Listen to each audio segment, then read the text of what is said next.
Pupuh 4 Rakrian Kanuruhan Arya Lembusora Palguna 1373 Saka awal Maret 1451. Puri pribadi itu tidak jauh beda dengan puri pribadi Bre Kertabumi di Keling. Hanya saja ukurannya lebih kecil, tapi itu pun masih terasa luas bagi rakyat biasa. Ia terletak di sebelah tenggara dari keseluruhan bangunan yang berdiri di dalam Puri Kanuruhan. Bangunan seperti kedaton kecil yang khusus diperuntukkan bagi seorang Rakrian Kanuruhan.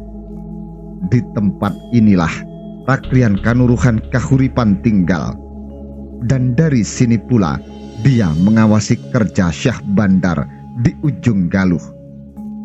Tugas Rakrian Kanuruhan memang berhubungan dengan orang-orang atas angin, baik saudagar atau pejabat kerajaan.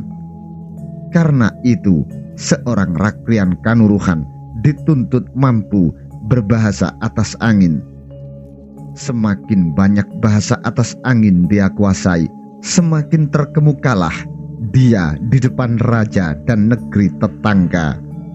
Dan seseorang yang dipilih sebagai ujung tombak pengawas Pelabuhan Agung Majapahit tentulah bukan seseorang tanpa keahlian mumpuni.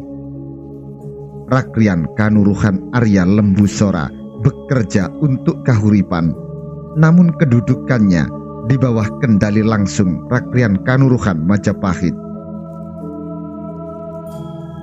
Hari itu Sayyid Ali Rahmat ditemani Zainal Kabir dan Nyi Ageng Manila yang tengah hamil tua memenuhi undangan Rakrian Kanuruhan Kahuripan. Tidak hanya benak Sayyid Ali Rahmat yang dipenuhi tanda tanya, begitu juga Zainal Kabir, terlebih lagi Nyi Ageng Manila. Mereka sudah mendengar nama Rakrian Kanuruhan Kahuripan itu. Semua penduduk ujung Galuh pasti telah mendengar namanya. Tapi manakala dia melalui dutanya mengaku mengenal Nyi Ageng Manila secara pribadi, tentu saja itu menimbulkan tanda tanya. Di manakah dia mengenal istri Sayyid Ali Rahmat? Apakah di Lasem dulu? Detik-detik penantian di puri pribadi yang berisi kursi-kursi kecil berukir dan satu kursi ukir besar benar-benar menguji kesabaran mereka. Bau kemenyan gaharus setia menemani. Asapnya mengepul tipis, menjelajahi setiap jengkal ruangan. Terhirup oleh mereka yang tepekur menunggu. Akhirnya penantian mereka berakhir. Rakrian Kanuruhan keluar diiringi dua mantri dan seorang ceti yang membawa bokor tempat sirih dan bokor tempat membuang tubang. Begitu Rakrian Kanuruhan muncul, Sayyid Ali Rahmat, Zainal Kabir, dan Nyi Ageng Manila mengangkat sembah di depan wajah. Ketiganya sudah termasuk dalam jajaran kesatria Majapahit, jadi tidak perlu lagi duduk di bawah, bersimpuh sebagai kaum waisya atau sudra. Dan ketika Rakrian Kanuruhan telah duduk di kursinya, diikuti dua mantrinya, lalu para ceti yang bersimpuh di bawah, tepat di depan kaki kanan Rakrian Kanuruhan, barulah sembah dari ketiganya diturunkan. Rakrian Kanuruhan bertubuh besar dan berperut buncit, rambutnya putih belaka, diikat di atas ubun-ubun, membentuk gelungan yang tampak rapi. Ia memakai ikat kepala yang tampak bagus menghias dahinya. Tumisnya tebal, jenggotnya lumayan lebat, semuanya pun putih belaka. Dia sudah tampak sangat sepuh, usianya kira-kira 80-an. Sarwohayu, anak mas semua, semoga senantiasa dilimpahi waranugraha oleh Yang Jagat Pramudita. Sayyid Ali Rahmat Zainal Kabir, dan Nyi Ageng Manila serentak bersembah kembali. Sayyid Ali Rahmat yang mewakili bicara. Puja mantra Kanjeng Rakrian Kanuruhan kami ikat di atas jalinan rambut kami dan kami junjung tinggi-tinggi. Rakrian Kanuruhan mengangguk-angguk senang. Raden yang bernama Rahmat. Sayyid Ali Rahmat bersembah. Singgih Kanjeng, sayalah Rahmat. Kembali Rakrian Kanuruhan mengangguk-angguk. Dan Raden ini pastilah Abu Rerah. Rakrian Kanuruhan menatap Zainal Kabir. Zainal Kabir bersembah. Singgih Kanjeng. Dan mata Rakrian Kanuruhan mengarah kepada Nyi Ageng Manila, kemudian menatap sekilas perutnya yang membesar. Anak mas ini pastilah Raden Ayu Manila. Nyi Ageng Manila bersembah. Kasinggihan Kanjeng Rakrian Kanuruhan. Senyum Rakrian Kanuruhan mengembang dari bibir yang sebagian tertutup kumis putihnya. Kamu sudah besar dan cantik, putriku. Putriku, semua yang hadir terjengah. Nuwun Agung ring pangaksomo Kanjeng. Nyi Ageng Manila putri Kanjeng. Saya belum mengerti akan hal itu. Mohon diberikan penjelasan. Sayyid Ali Rahmat bersembah memohon penjelasan. Rakrian Kanuruhan Arya lembu suara menatap Sayyid Ali Rahmat dan untuk kesekian kalinya senyumnya mengembang. Dia putriku, putri angkatku. Kening Sayyid Ali Rahmat berkerut. Demikian juga Nyi Ageng Manila yang melirik suaminya sekilas. Baiklah, baiklah, aku akan bertutur. Rakrian Kanuruhan menarik punggungnya dari sandaran kursi. Dia mengulurkan tangan kanannya ke arah seorang cethi. Sang cethi tanggap. Segera dia meracik bahan-bahan untuk bersirih. Gerakannya cekatan. Selembar sirih diolesinya dengan kapur. Ditambahi sepotong kecil gambir dan jambe. Lantas daun sirih itu dilipatnya, dihaturkan kepada junjungannya. Rakrian Kanuruhan menerima gantal itu dan langsung mengunyahnya. Dengan bibir yang terus mengunyah, lelaki sepuh itu mulai bertutur. Kalau tidak salah ingat, 28 tahun yang lalu. Ya, 28 tahun yang lalu. Tepatnya pada Sakawarsa 1345. Waktu itu aku masih mengabdi di Kedaton Majapahit sebagai mantri bawahan Rakrian Kanuruhan Majapahit. Sudah menjadi tugasku untuk menerima tamu-tamu negara. Dia meludahkan dubang pertamanya ke bokor. Suatu hari aku mendapat perintah dari Rakrian Kanuruhan untuk menjemput rombongan tamu negara dari Tiongkok di pelabuhan Kambang Putih, Tuban. Semula aku mengira akan menjemput serombongan pejabat Tiongkok dengan junjung indah mereka. Tapi ketika aku sampai di Kambang Putih, hanya ada satu jung besar yang kutemui. Para rombongan telah turun dari jung dan tinggal di perkampungan Muslim Tionghoa yang didirikan Laksamana Cheng Ho. Rakrian Kanuruhan kembali meludahkan dubang. Kedatanganku disambut para pejabat Kadipaten Tuban. Rombonganku dan rombongan para pejabat Tiongkok itu mendapat jamuan yang sangat meriah dari Adipati Tuban. Selama 3 hari 3 malam di Tuban. Setelah itu aku mengantarkan pemimpin pejabat Tiongkok ke kota Raja Majapahit menghadap Batara Prabu Wikramawardhana, Raja Majapahit saat itu. Selama kebersamaan kami, aku akhirnya menjadi dekat dengan pemimpin para pejabat Tiongkok tersebut. Namanya sangat aneh. Dia memakai nama Arab, Abdurrahman. Ya, kira-kira begitu namanya. Namun, akhirnya aku tahu nama aslinya, nama Tionghoa, Gan Eng Chu. Sayyid Ali Rahmat dan Nyi Ageng Manila menghela napas. Kunyahan sirih masih dalam mulut Rakrian Kanuruhan. Bibirnya kini memerah, semerah darah. Nah, aku akhirnya juga tahu dia membawa seorang bayi kecil mungil, cantik.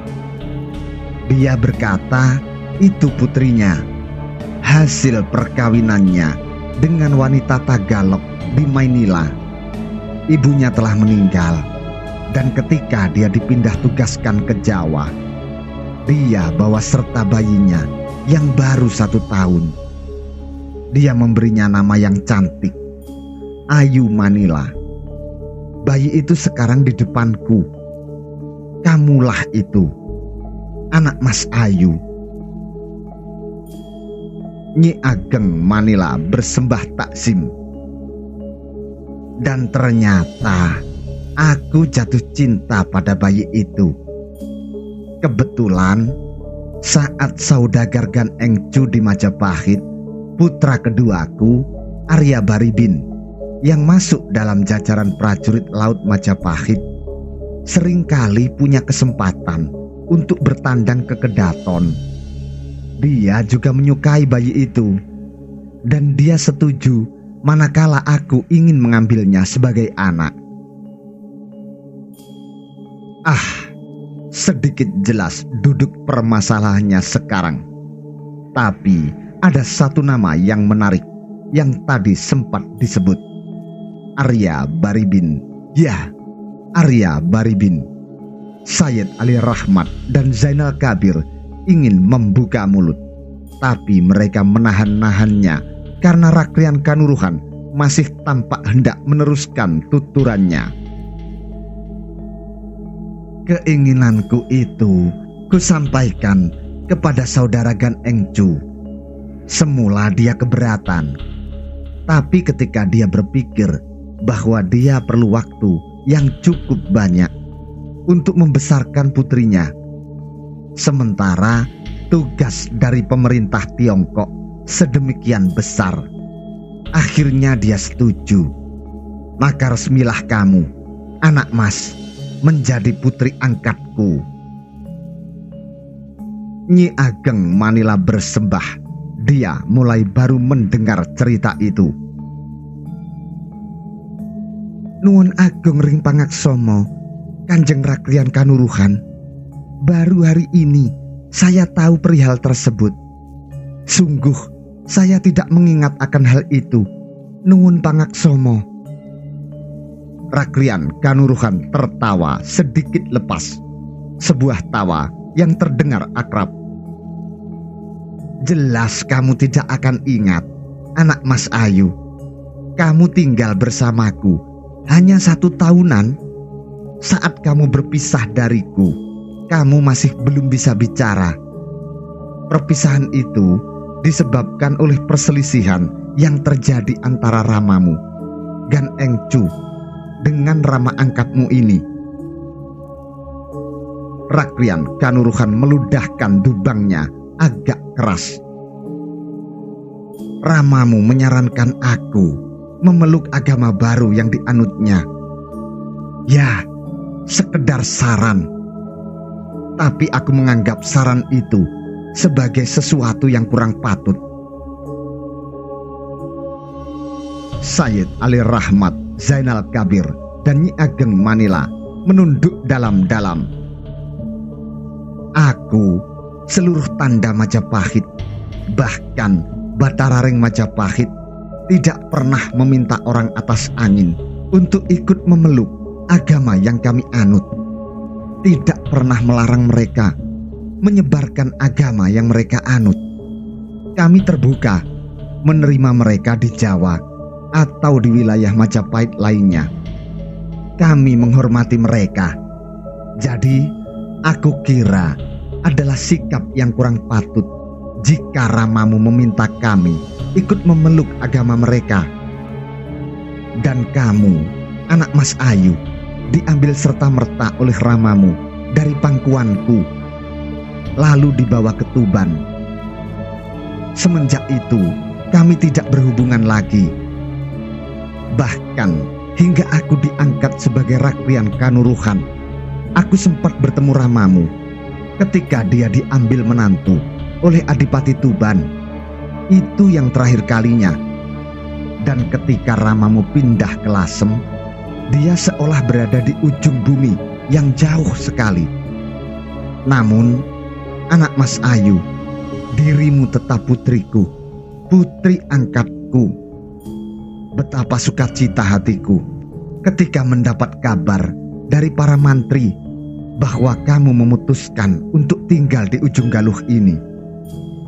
Yang jagat Pramudita memutar cakranya, mendekatkan lagi dirimu kepadaku. Ketahuilah, anak Mas Ayu, aku ini Rama angkatmu, tidak dikaruniai seorang putri.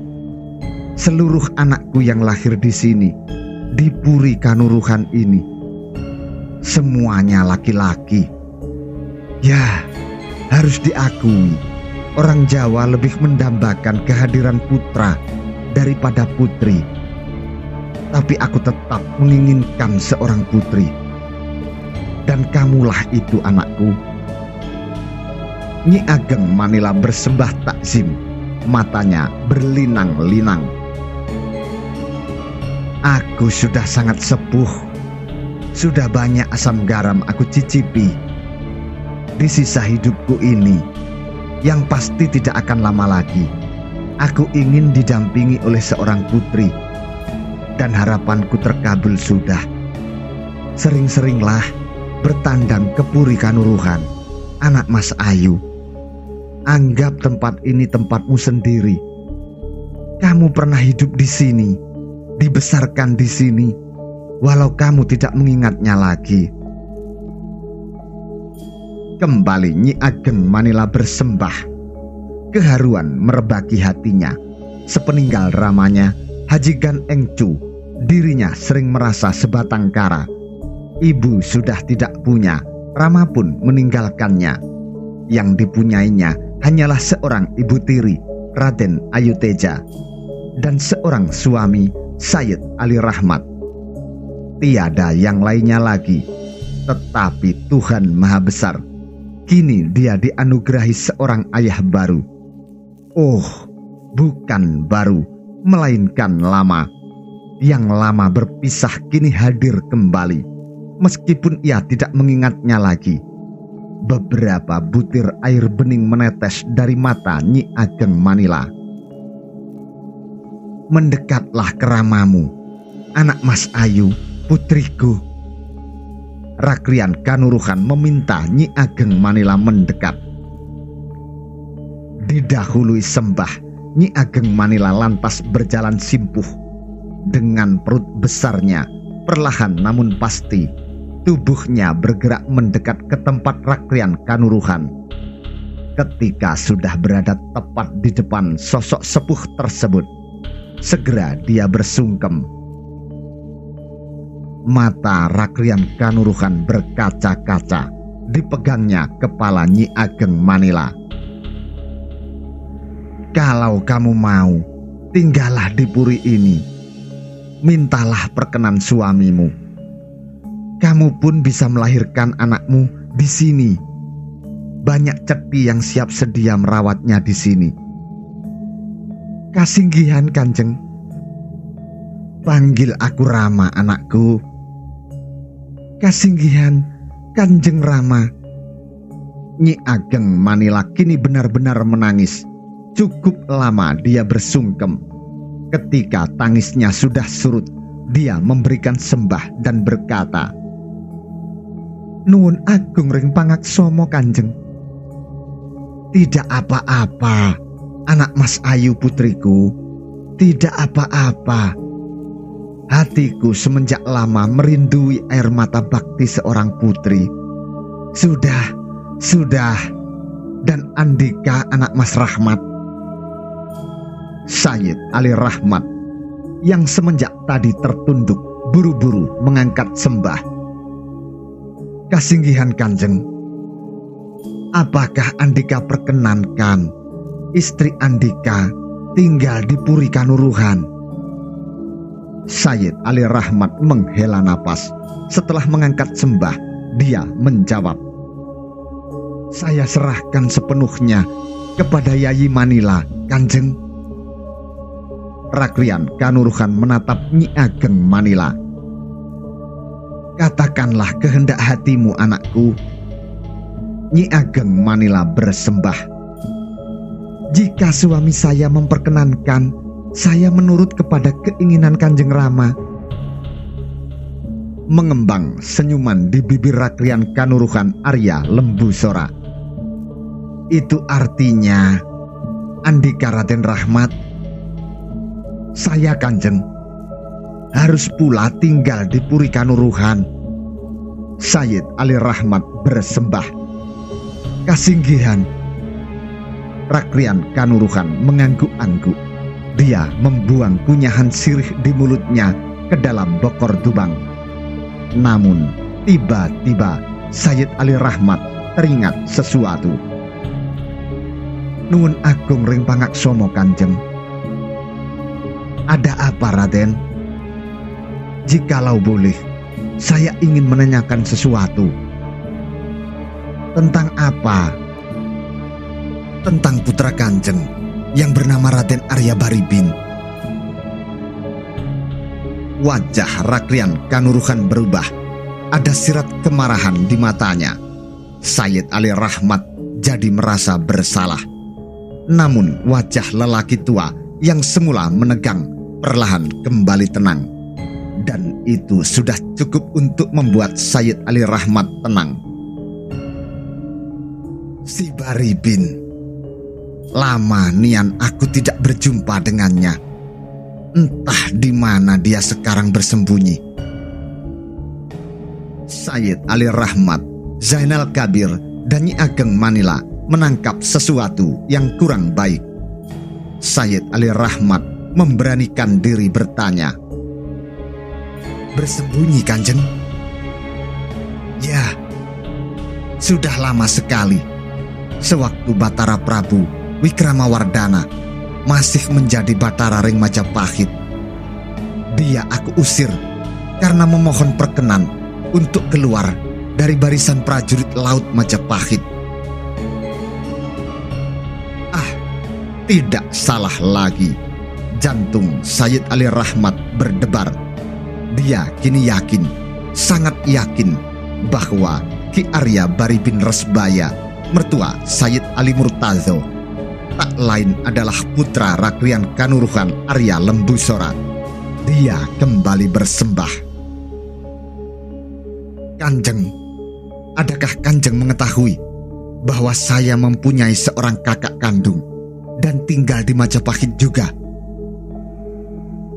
Ya, aku mendengar sepintas lalu. Dan adakah Kanjeng mengetahui oleh siapa kakak kandung saya diambil menantu? Tidak. Adakah Kanjeng berkenan jika saya beritahu? Katakan padaku. Sayyid Ali Rahmat menghela napas sejenak. Kakak kandung saya diambil menantu oleh seorang penguasa Resbaya. Aku tidak kenal daerah Resbaya. Di mana itu? Sebuah daerah yang baru saja dibuka oleh seseorang bernama Ki Arya Baribin. Daerah yang belum cukup dikenal. Ada di Madura, Kanjeng. Dan dialah yang telah mengambil kakak saya sebagai menantu. Menyipit mata Rakrian Kanuruhan. Andika pernah bertemu muka dengannya. dengan mertua Kang Mas Andika itu? Demikianlah Kanjeng. Berapa kira-kira usianya? Sekitar 60 tahunan. Apakah dia bekas pasukan laut Majapahit? Demikianlah menurut pengakuannya. Apakah dia mahir menggunakan cetbang? Benar Kanjeng. Demikian juga menurut pengakuannya. Apakah dia meninggalkan Jawa setelah perang menumpas sisa-sisa pasukan Balambangan yang dipimpin Raden Kudapanoleh yang sekarang menjadi adipati di Sumenep? Demikianlah Kanjeng. Jagat Dewa Batara. Keterkejutan melepak di wajah Rakrian Kanuruhan. Nuwun agung ring pangaksomo jika apa yang saya utarakan tidak berkenan di hati Kanjeng. Jika benar ucapan Andika, hadapkan si Baribin itu kepadaku. Singgih, jika itu kehendak Kanjeng, saya akan jalankan. Tapi saya mohon sesuatu Kanjeng. Apa permohonan Raden? Sudilah kiranya Kanjeng memaafkan Ki Arya Baribin. Rakrian Kanuruhan terdiam sejenak. Ya, aku mengampuninya. Sayyid Ali Rahmat tersenyum. Ruangan itu mendadak menjadi hening karena setiap orang terbawa oleh pikiran masing-masing. Keheningan buyar ketika helaan napas Rakrian Kanuruhan terdengar. Nah, Manila putriku, segera pilihlah hari yang baik untuk kepindahanmu beserta suamimu ke puri ini.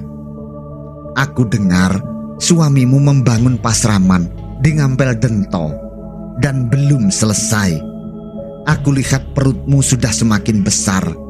Sudah seharusnya kamu dan jabang bayimu mendapat tempat yang nyaman. Nyi Ageng Manila mengangkat sembah. Kasinggihan Kanjeng Romo. Tidak masalah jikalau suamimu harus pergi dan balik dari Puri Kanuruhan ke Ngampel Dento, jika memang nanti pasraman itu sudah berdiri. Bukan begitu Raden? Sayyid Ali Rahmat mengangkat sembah. Singgih Kanjeng. Dan Raden, tanah ini adalah tanah para pemberani. Siapapun yang tinggal di ujung galuh ini harus jadi pemberani. Ingat-ingatlah akan hal itu. Usaha Andika untuk membangun pasraman dan menyebarkan ajaran baru tentu akan banyak mendapat tantangan. Andika siap untuk itu. Kasinggihan. Rakrian Kanuruhan mengangguk-angguk. Tanah ini telah menjadi saksi pertempuran besar antara orang Jawa dibantu orang Madura melawan orang-orang Tatar. Ya, Tatar. Kekuatan tiada tanding pada saat itu. Tapi di tanah ini, orang Jawa dan Madura berani menghadapi mereka. Tidak hanya berani, tapi juga sanggup menghancurkannya. Semenjak lama sudah terpikir olehku untuk mengubah nama tanah tempat aku berkuasa atasnya ini. Mengubahnya dengan nama yang mampu menggambarkan betapa tanah ini telah menjadi medan laga keberanian yang tiada terkira. Keberanian dan keperkasaan. Surah. Keberanian menghadapi segala yang membahayakan. Bahaya. Sudah lama aku berpikir untuk mengubah nama Ujung Galuh menjadi Surabaya. Nama yang patut Kanjeng. Dan aku rasa sudah saatnya aku harus mewujudkan niatanku. Sebelum kematian menjemputku, Surabaya. Nama yang perkasa. Rakrian Kanuruhan Arya Lembusora tersenyum dengan mata berbinar. Sayyid Ali Rahmat, Zainal Kabir, Nyi Ageng Manila, dan 2 mantri di sana mengangkat sembah hampir bersamaan.